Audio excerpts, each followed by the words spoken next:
श्रद्धा प्रेम भरी जय सदानंद जी।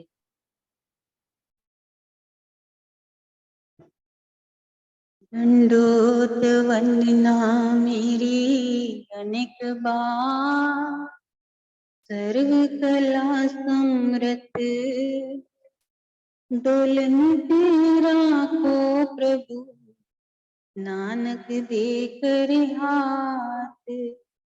ज्ञान अंजन सतगुर दिया, अज्ञान अंधेर विनाश। हर कृपा पे संत भेटियो, होया मन परगास। तुध की अरदास हमारी, जियो पिंड सब तेरा। ओ नानक सब तेरी वडियाई, कोई नाव न जाने मेरा। मैं कोटा साईं खरा, मैं अंध का भंडारे।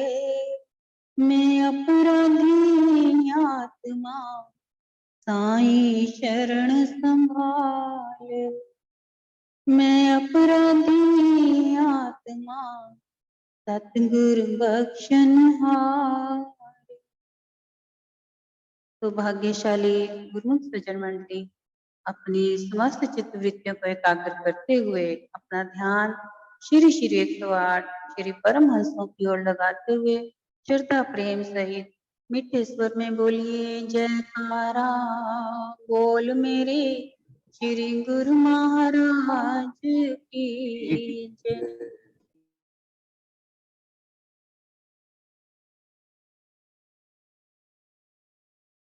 मन मत डूबो, गुरु मत तारे। मन मत डूबो, गुरु मत तारे। तू चलना मेरे मान, गुरु की सहारे। तू चलना मेरे मान, गुरु के सहारे। रावण को दुनिया में कुछ ना कमी थी। रावण को दुनिया में कुछ ना कमी थी। सब कुछ था लेकिन गुरु मत नहीं थी। सब कुछ था लेकिन गुरु मत नहीं थी। गुरु ही जीवन को संभाले सवारे। गुरु ही जीवन को संभाले सवारे। तू चलना मेरे मान, गुरु के सहारे।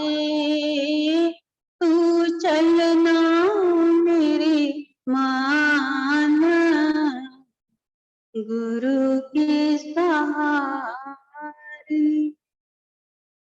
गुरुमुखो, आज विजयदशमी यानी कि दशहरा, दशहरा का पहले तो आप सभी गुरुमुखों को आज के शुभ विजयदशमी दशहरे की लाखों लाख बधाई हो।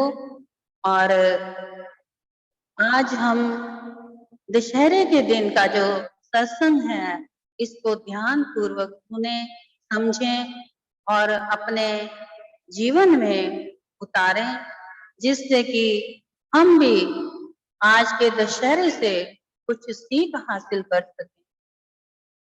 तो गुरुमुख दशहरा, दशहरा का मतलब कि जिसके 10 सिर थे, यानी कि रावण के 10 सिर थे और 10 सिरों के होते हुए वो 10 सिरों की जो सोच थी वो अपने अंदर रखता था और उस सोच से ही उसने अपनी सोने की लंका भी बनाई और 4 वेदों का ज्ञाता ध्याता, इतना बड़ा महान पंडित ब्राह्मण था और शिव भक्त था। लेकिन इतना सब कुछ होते सोते भी उसके यहाँ तक कि उस जमाने में उसके घर में चांद सूरज भी उसकी सेवा में उपस्थित रहते थे। सूरज की किरणों से उसके घर के चूल्हे जला करते थे, जो उस जमाने की बात है। जबकि साइंस जो है उसने आज इस चीज का आविष्कार किया है, सूरज से आग प्रकट करने का। जबकि ये सोचें कि उस जमाने में यानी त्रेता युग की बात है कि जो रावण के घर के चूल्हे भी सूरज की रोशनी से जलते थे, यानी सूरज की किरणों से जला करते थे। सोने की कलश उसके पूरे महल में लगे हुए थे, जो सोने से भरे रहते थे, स्वर्ण से भरे रहते थे। किसी भी चीज की कोई कमी नहीं थी, बल में योद्धा था, ताकतवर था और बहुत ही बड़ा महाज्ञानी ध्यानी था।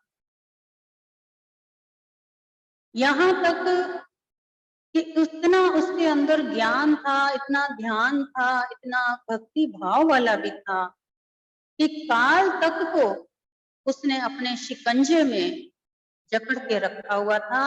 अपने पलंग के पाए के साथ काल को बांध के रखता था।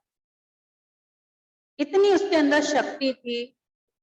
यहाँ तक उसने विचार रखा हुआ था कि समुद्र के पानी जो है उसको भी उसने मीठा करने की सोच रखी थी। और तो और धरती से स्वर्ग तक की उसने चिड़िया तक तैयार करने की योजना बना रखी थी। लेकिन इस सोच के योजना के अंदर बीच ही उसकी जो मत थी वो खराब हुई, जिससे कि वो जो करना था वो कर नहीं सका, वो जो नहीं होना था वो हो गया। इस वजह से एक नफरत का बीज जो था उसके अंदर चला गया। रावण को देखा जाए कोई बुरा नहीं था और रावण के जैसा कहने को तो दुनिया कहती है कि एक रावण जलता है तो अनेकों पैदा होते हैं। ये बात सत्य जरूर है, लेकिन रावण के जैसा ना कोई पैदा हुआ है, ना कोई होगा, ना हो सकता है। क्योंकि उसकी जो ज्ञान की जो भक्ति थी, 4 वेदों का जो ज्ञाता था, जो कि 4 वेद आजकल के समय में तो अब कहीं मिलते भी नहीं ऐसे, जिसका कि ज्ञान किसी को हासिल हो सके। तो जिस प्रकार का उसके अंदर इतना ज्ञान ध्यान सब कुछ था, उसके बावजूद उसके अंदर शक्ति भी इतनी थी, ताकत भी इतनी थी, जो ये इस बात की समर्था रखता हो कि धरती से लेकर स्वर्ग तक की सीढ़ियां बनाने की योजना और सारे समुद्र का पानी, खारा पानी जो मीठा करने की योजना, जो इतनी ताकत शक्ति रखने वाला पुरुष हो, भला उसके जैसा कोई ताकतवर हो सकता है? यहाँ तक कि वो शिव भक्त था इतना, और भक्ति बहुत ही दिल चाव से करता था, भाव से करता था और भक्ति में वो बहुत ही गहराई में था। लेकिन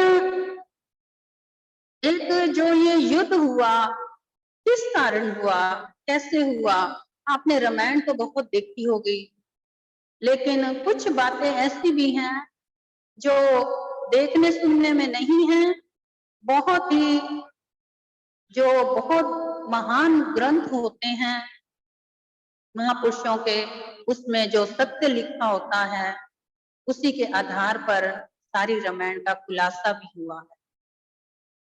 जैसे कि महाभारत का युद्ध हुआ और राम और रावण का युद्ध हुआ, तो ये किस कारण हुआ? इस युद्ध के पीछे केवल सिर्फ दो औरतों के हाथ रहे, स्त्री यानी कि जो प्रधान रही।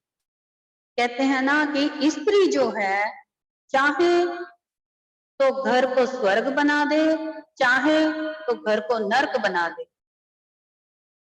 स्त्री भी वो जो अपने अहंकार में हो तो वो नर्क बनाती है, और जो संस्कार में हो, मर्यादा में हो, वो स्वर्ग बना देती है।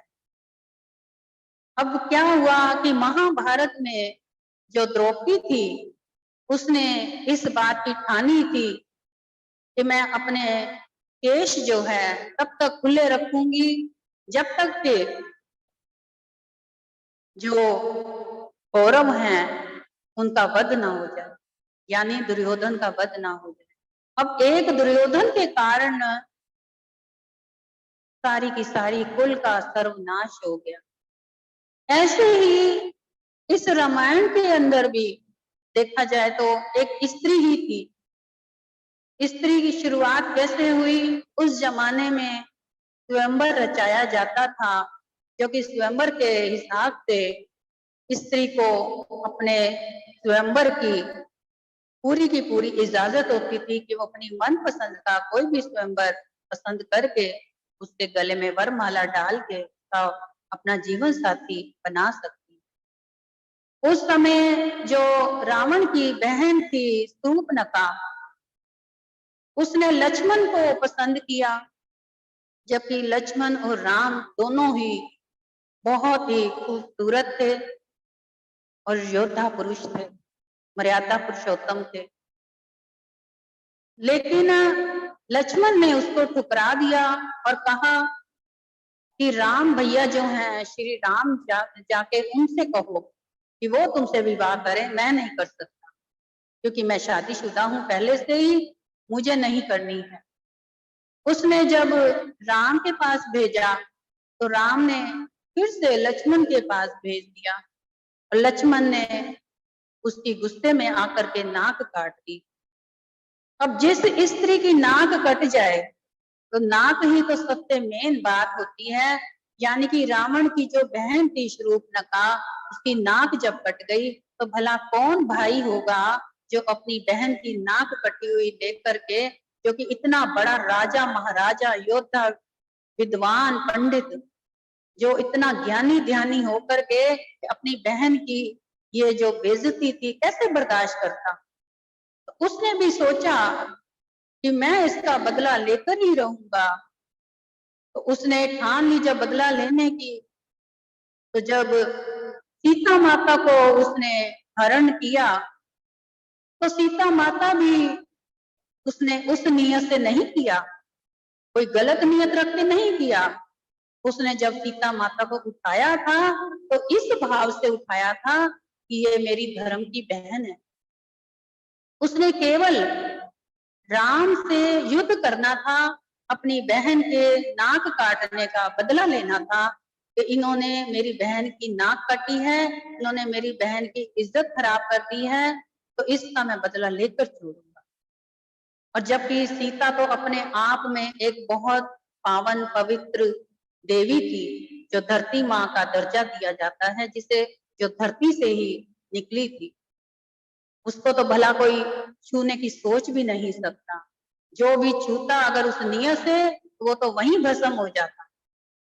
क्योंकि एक बार जब राजा दशरथ, कहते हैं जब नई नवेली दुल्हन घर में आती है तो पहले जब रसोई में जाती है तो सबसे पहले मीठा पकवान बनाती है और वो सीता माता ने भी मीठी खीर बनाई।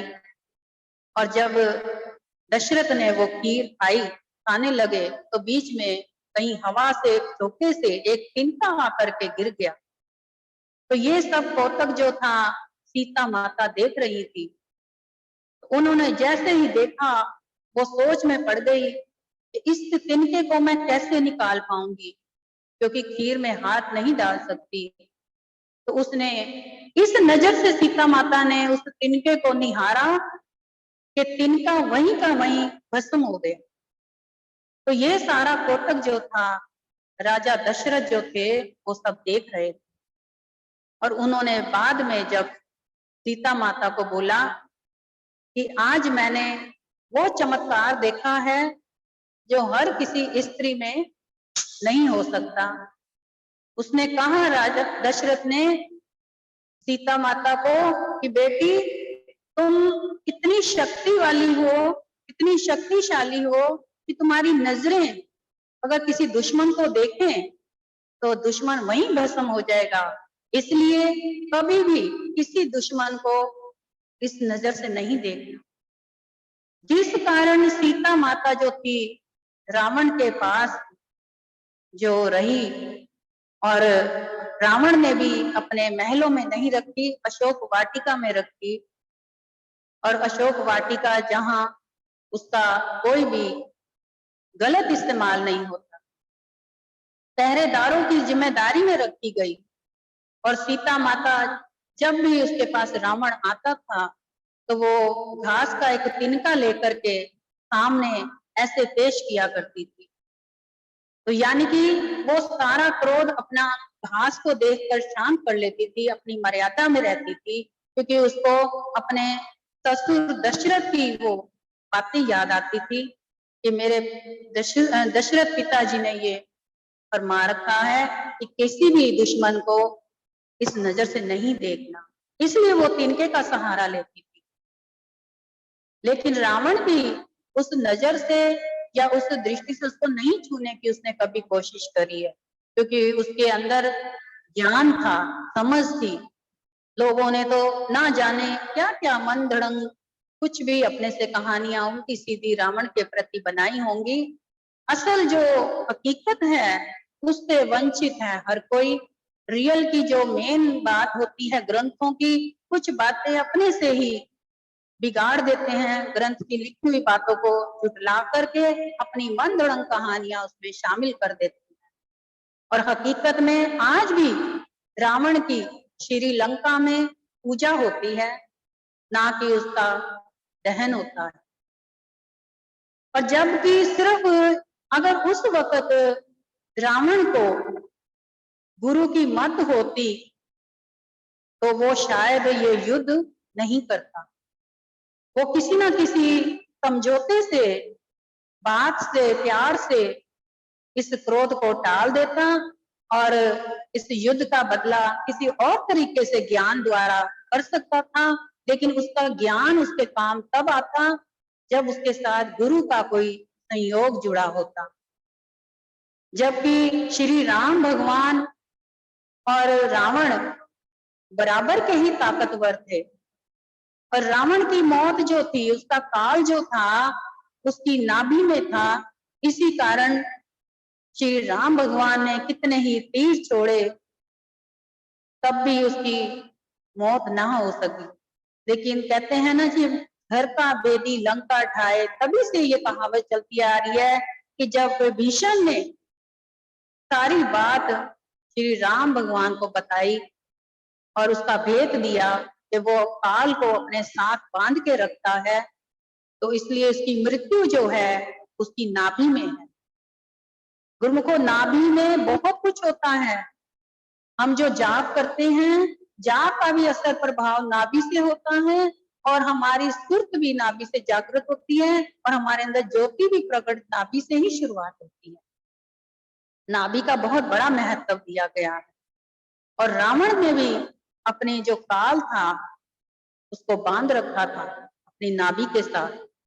तो जब राम भगवान को मालूम हुआ कि इसकी मौत नाभि में है, उन्होंने जब धनुष बाण छोड़ा, उसी वक्त वो दहाड़ता हुआ रावण जब नीचे गिरा तो उसी समय श्री राम भगवान का भी दिल जो था अंदर से दहक गया। उनको भी अफसोस हुआ इस बात का कि रावण जैसा योद्धा, महाज्ञानी, ध्यानी, पंडित, ब्राह्मण, क्योंकि इसके बराबर का कोई नहीं है, इसकी ताकत का कोई नहीं है, और इसकी ताकत, इसका ज्ञान न जाने आगे कहां कहां काम आना था, लेकिन आज वो हमारे तीर से मारा गया और जमीन पर पस्त हो गया।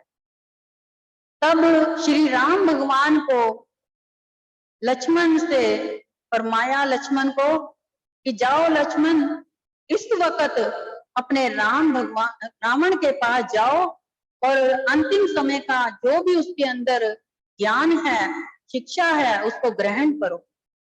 लक्ष्मण ने भी रावण के पास जाकर के जब ज्ञान प्राप्त किया तो रावण ने क्या कहा कि जो भी करना हो उसको कल पे कभी नहीं छोड़े, उसको आज ही कर डाल।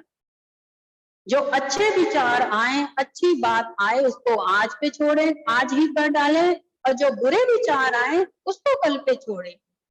क्योंकि रावण को इस बात का अफसोस था कि मैंने जो धरती से लेकर आकाश तक स्वर्ग की सीढ़ियां सोचा था, योजना बनाई थी, समुद्रों के पानी को खारे को मीठा करने की योजना बनाई थी, इस प्रकार की न जाने और भी कई योजनाएं थी जो उसकी रद्द रह गई, और युद्ध में उसका दिमाग ध्यान चला गया, जिस कारण युद्ध में आखिर पे उसका अंत हो गया।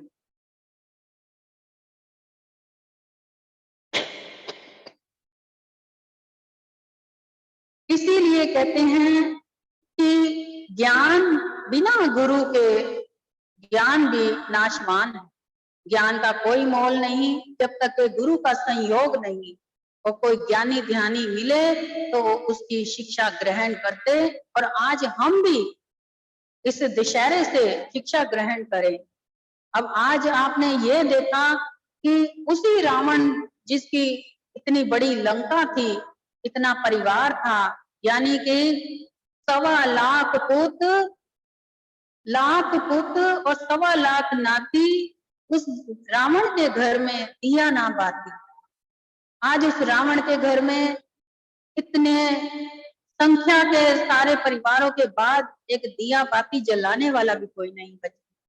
तो हमें ये शिक्षा ग्रहण करनी है आज के दिन कि कोई भी हम बुरा दिमाग में कोई विचार आए, कोई बुराई आए, तो बुराई को उसी समय भस्म कर दें, और बुरी बात अगर जो हमारे करने की तो उसको कल पे टाल दें, और अच्छी बातों को ग्रहण करें और उसी पे अपने जीवन को धारण करते हुए अपने जीवन का सुनहरा अवसर प्राप्त करें, जिससे आपका लोग भी सुखी और लोग भी सुहेला हो। बोलो जयकारा बोल मेरे श्री गुरु महाराज की।